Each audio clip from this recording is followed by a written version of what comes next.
Boa tarde, bom dia, boa noite, tudo bem com vocês?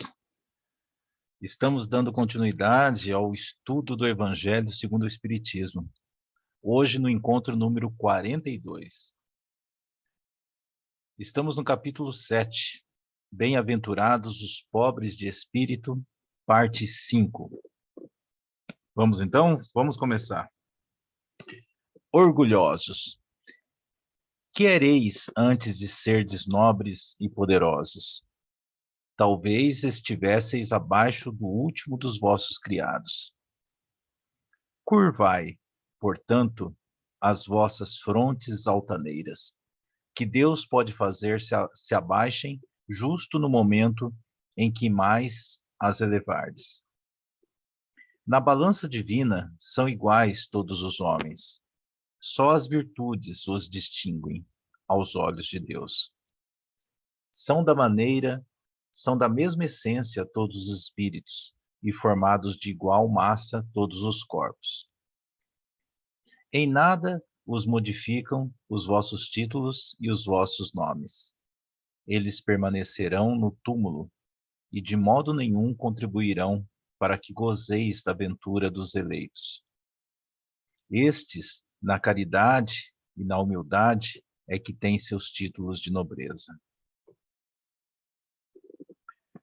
Então, como aqui diz, Deus pode fazer se abaixem justo no momento em que mais as elevardes.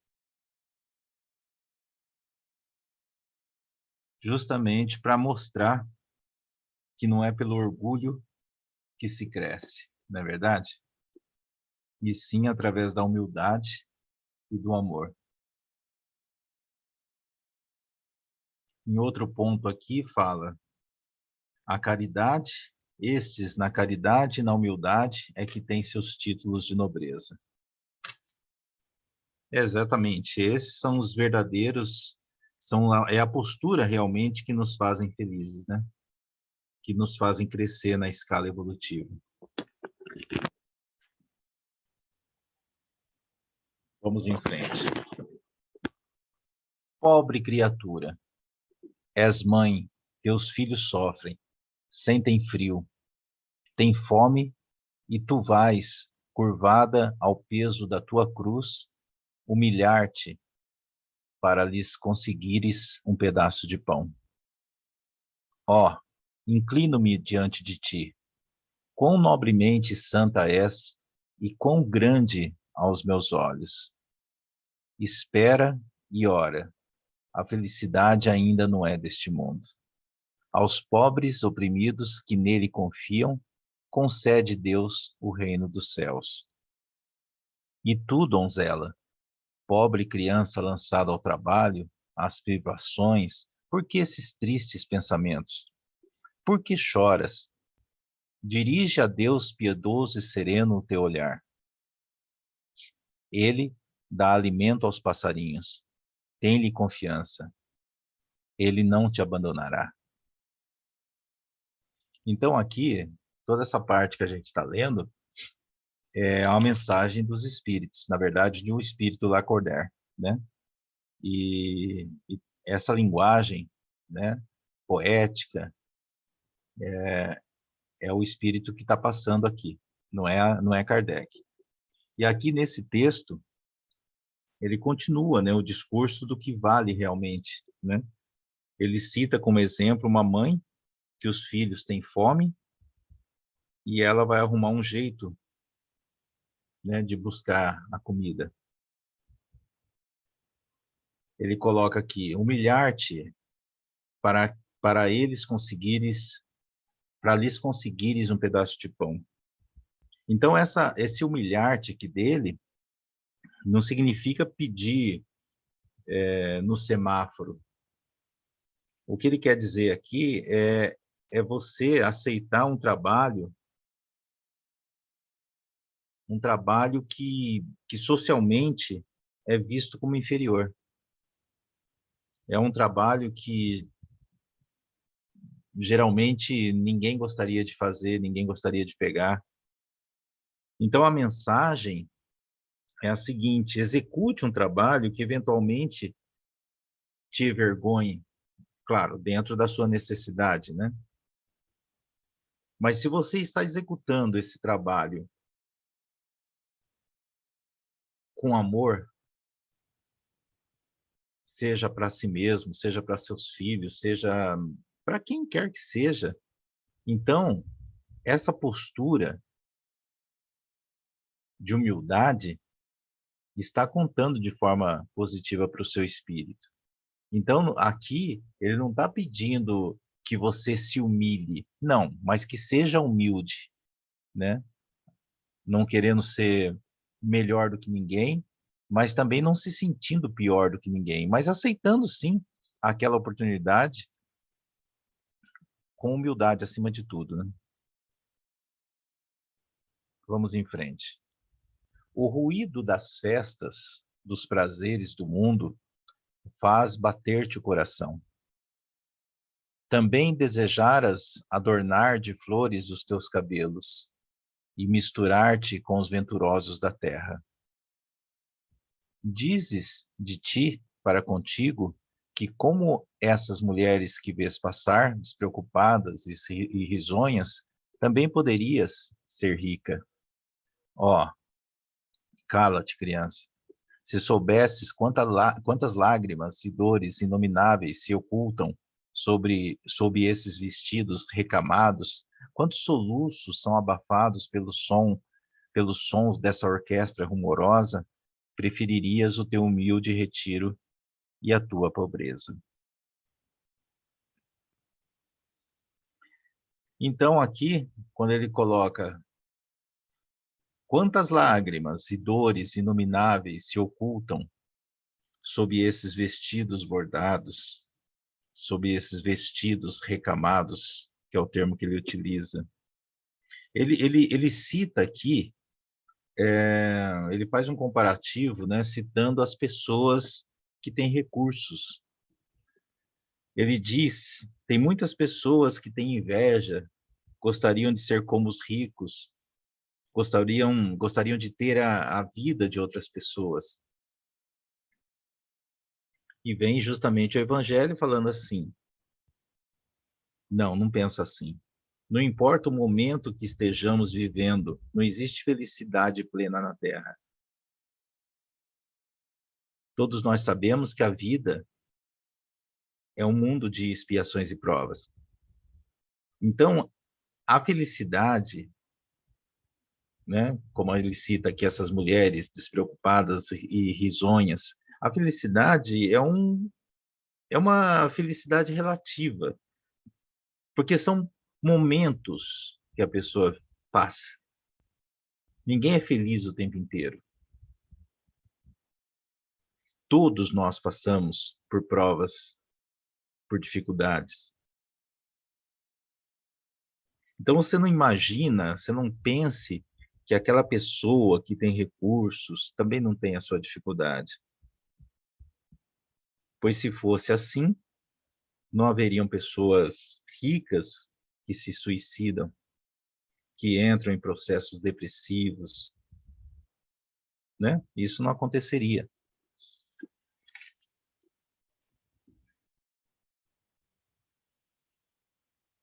Conserva-te pura aos olhos de Deus. Se não queres que o teu anjo guardião para o seu seio volte, cobrindo o semblante com as suas brancas asas e deixando-te com os teus remorsos, sem guia e sem amparo neste mundo, onde ficarias perdida a aguardar a punição no outro? Todos vós que dos homens sofreis injustiças, sede indulgentes para as faltas dos vossos irmãos, ponderando que também vós não vos achais isentos de culpas. É isso caridade, mas é igualmente humildade. Se sofreis pelas calúnias, abaixai a cabeça sob essa prova. Que vos importam as calúnias do mundo?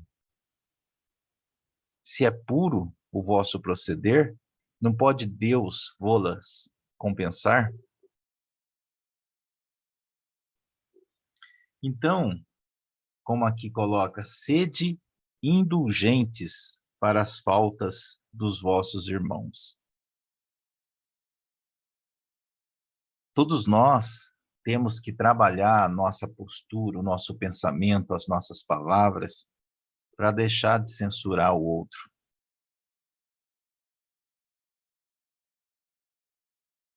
Porque todos nós somos imperfeitos. Todos. Nós não temos autoridade moral para julgar e analisar o próximo. Precisamos ser indulgentes em ver as coisas boas que aquele coração tem e perceber o seu atual nível de espiritualidade. A gente tem que visualizar, como a gente comentou na semana passada, que todos estão numa caminhada, cada um no seu ponto da estrada. Então a gente não tem como julgar a atitude daquele nosso irmão. Pô, ele não devia ter feito isso, ele não devia falar isso, ele não devia agir dessa forma. São momentos, são estágios que a pessoa está passando. Daqui a pouco, de repente daqui 1 ano, daqui 3 anos, daqui 5 anos, você vai conversar, ou algo vai acontecer na vida dessa pessoa, ela vai ter uma atitude completamente diferente, algo que, algo que hoje a gente está criticando, lá na frente a pessoa não vai ter esse tipo de postura, né? Suportar com coragem as humilhações dos homens é ser humilde e reconhecer que somente Deus é grande e poderoso. Oh, meu Deus, será preciso que o Cristo volte segunda vez à terra para ensinar aos homens as tuas leis que eles ouvidam? Que estou pegando lá embaixo o glossário, né? Para ensinar aos homens as tuas leis que eles esqueceram.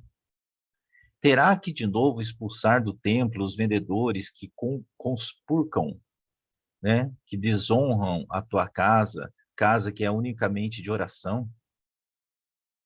E quem sabe, ó homens, se não o renegaríeis como outrora, caso Deus vos concedesse essa graça, chamar-lhe-íeis blasfemador, porque abateria o orgulho dos modernos fariseus. É bem possível que o fizesseis perlustrar, ou seja, percorrer novamente o caminho de Gólgota, o caminho do Gólgota. Esse caminho do Gólgota é justamente o trajeto de Jesus na crucificação, né?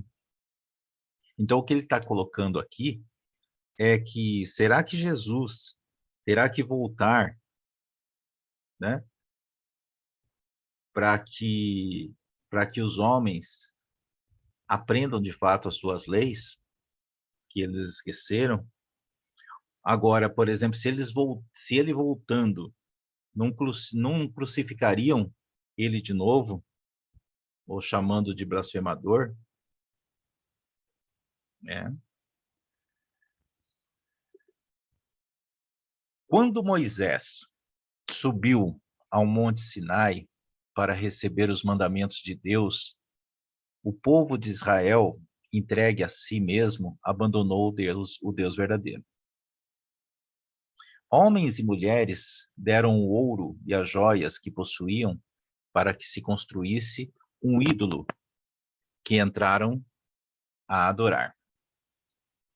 Vós outros, homens civilizados, os imitais. O Cristo vos legou a sua doutrina, deu-vos o exemplo de todas as virtudes e tudo abandonastes, exemplos e preceitos. Concorrendo para isso, com as vossas paixões, fizestes um Deus a vosso jeito. Segundo uns, terrível e sanguinário. Segundo outros, aliado dos interesses do mundo. Então, como eu coloquei, esse é um texto de Lacordaire. Quem foi Lacordaire? Foi um religioso dominicano, então muito que a gente vê aqui na condução do seu texto é uma opinião dele que é regada basicamente pela doutrina católica. Então, a gente aqui, como está fazendo esse trabalho de ler, de analisar o que está sendo colocado, a gente não está aqui fazendo nenhum tipo de palestra espírita, não. A gente está aqui lendo e interpretando aquilo que está sendo colocado. É claro que, eventualmente, como agora, alguns textos a gente vai atrás, até para entender um pouco a opinião de quem está passando o texto, né, para a gente. Então, o que se coloca aqui, né? Na verdade, o início do texto se alinha a tudo que a gente estudou lá no começo desse curso. Nesse ponto aqui, volta a ser citado aquela questão do Deus agressivo, do Deus sanguinário, né? No primeiro parágrafo, o que é colocado? Quando Moisés subiu ao monte Sinai para receber os mandamentos de Deus, o povo de Israel, entregue a si mesmo, abandonou o Deus verdadeiro. Que Deus verdadeiro, gente? Que Deus verdadeiro? O Deus de Moisés, ok? E como que era o Deus de Moisés? A gente já estudou. Era um Deus terrível, que tinha uma personalidade, sabe, sanguinário, meio violento até, né? O Deus de Moisés. Então vamos pontuar aqui algumas coisas para que a gente se situe. De um lado, nós temos aqui um povo que era escravo no Egito, que tinha perdido suas convicções religiosas, a sua moral, que era tratado como lixo e que de repente foi liberto por um cara que dizia ouvir vozes, certo? Só ele podia ver Deus, ninguém mais via. Então confiaram nele, ok? Esse indivíduo levou esse povo pelo deserto, acabou essa travessia que durou 40 anos, que é que é um tempo, acima de tudo, simbólico, não tem como aferir se foi quantos anos exatos, quantos meses, enfim, 40 anos. Porque nessa época, os números, o tempo era simbólico. Jogava-se um número lá para significar da amplitude de tempo grande, 40 anos, né? Um tempão, né? Aí ele sobe um dia lá, um determinado dia, ele sobe no Monte Sinai para receber a tábua dos mandamentos e fica mais um tempão por lá, né? Moisés subiu lá, e aí, cadê Moisés? Ninguém sabe. Moisés sumiu, né? Um dia, um dia ele volta. Só que quando ele volta, esse povo que não tinha convicção religiosa, né? Que foi tirado de um local que eles estavam totalmente à mercê de tanta violência, vendo aquelas pragas todas, né? Ai, se Deus fez isso para os egípcios, imagine com a gente, né? Aí, de repente, um dia, esse Moisés fala: bom, dá licença que eu vou falar com Deus. E aí o Moisés some por mais um tempo e ele acha que as pessoas não vão recriar uma nova religião. Meu Deus do céu, um povo totalmente sem nenhuma convicção, sem nenhum, totalmente perdido, porque a gente tem, sim, um ponto inato de se conectar, né? De conectar a nossa fé a alguma coisa. é do ser humano. E aí, o que que eles fizeram? Criaram um bezerro de ouro. Aí Moisés volta, depois de um longo tempo.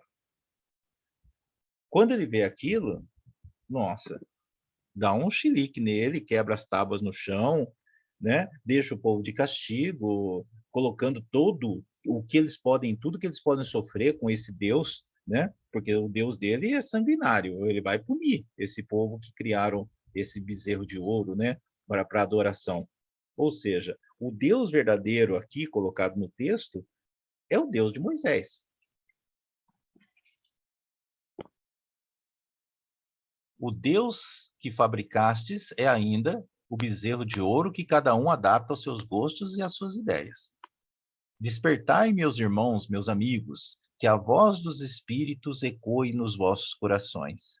Sede generosos e caridosos, sem ostentação, isto é, fazei o bem com humildade. Que cada um proceda pouco a pouco à demolição dos altares que todos ergueram ao orgulho. Numa palavra, sede verdadeiros cristãos e tereis o reino da verdade. Não continueis a duvidar da bondade de Deus, quando dela vos dá ele tantas provas. Vimos preparar os caminhos para que as profecias se cumpram. Ou seja, quem vai definir se eu vivo no paraíso ou no inferno, quem é? Sou eu mesmo. Agora aqui em cima,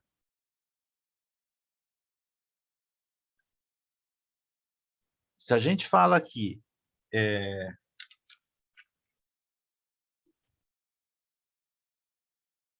o orgulho um dia vai deixar de existir na Terra. Quando todos nós, quando a gente se vê como irmão.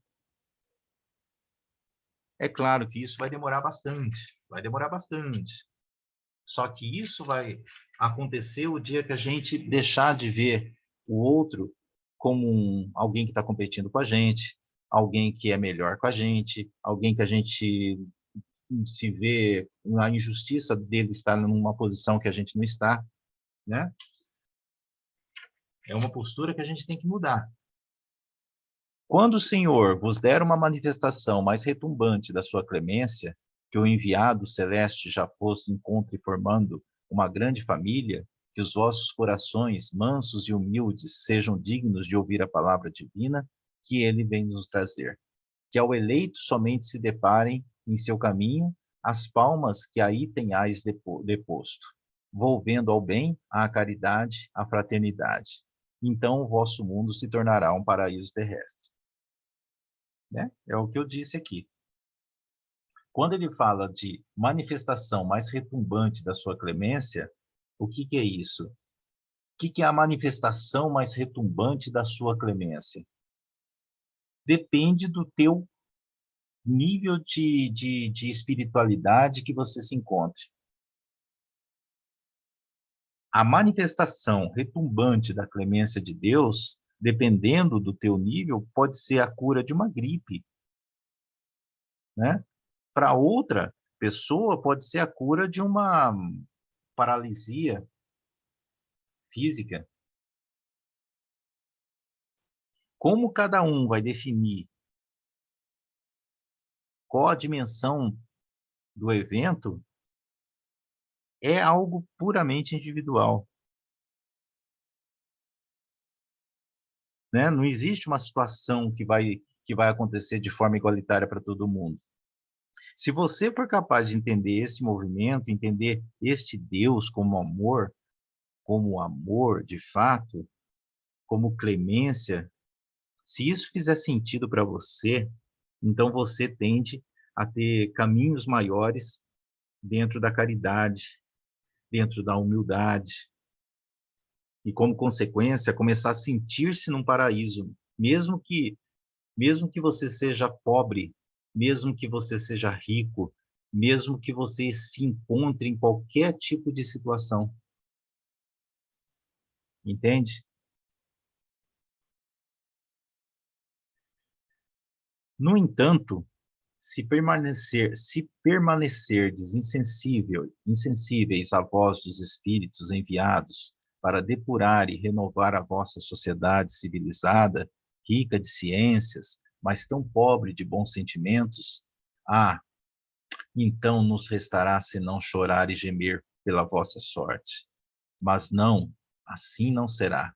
Voltai para Deus, vosso Pai, e todos nós que houvermos contribuído para o cumprimento da sua vontade, entoaremos o cântico de ação de graças, agradecendo-lhe a inesgotável bondade e glorificando-o por todos os séculos dos séculos. Assim seja. Lacordaire, Constantina, 1863. Esse é o texto passado por Lacordaire, que deve ter tido uma caminhada difícil, né, na sua passagem aqui. E ele coloca, nesse último texto aqui, sintetizando tudo, a força das penalizações que, que, todo, que todo ser humano pode vivenciar se não mudar a sua forma de viver, a sua forma de agir em relação ao outro, né? É isso. Finalizamos a parte 5 e vamos agora para a semana que vem, a última parte do capítulo 7, que é a parte 6. Uma ótima semana a todos. Que Deus abençoe a vida de cada um de vocês.